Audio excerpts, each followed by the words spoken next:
আসসালামু আলাইকুম রহমতুল্লাহ। প্রিয় খামারি ভাই ও বন্ধুরা, আলহামদুলিল্লাহ, আশা করি ভালো আছেন। আমরা এক খামারি ভাইয়ের কাছে আসছি রাত্রেবেলা, দিনের বেলা সময় পাইনি, রাত্রে আসছি।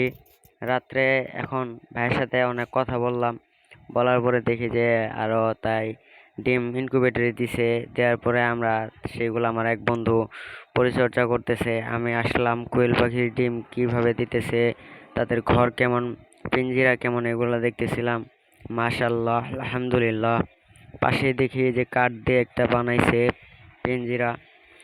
তো আমি ডিম হাতে নিয়ে চিন্তা ভাবনা করতেছি, এইভাবে যদি করতে হয় তাহলে তো মাশাল্লাহ অনেক টাকা বেঁচে যায়, এবং কি অনেক অল্পের ভিতরে অনেক কোয়েল পাখি পাওয়া সম্ভব।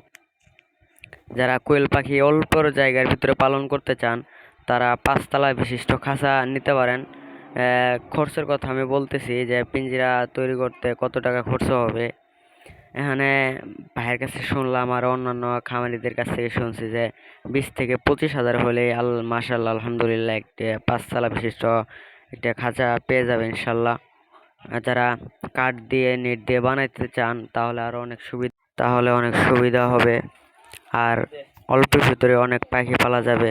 আমরা আসছে যে ইনকিউবেটরের ভিতরে 250 ডিম দেওয়া আছে, আর কিছুদিন গেলে ইনশাআল্লাহ রহমতের মালিক ডিম ফুটবে, আমরা বাচ্চা বাইর করতে পারবো। তো আজকের জন্য এই পর্যন্তই। আসসালামু আলাইকুম।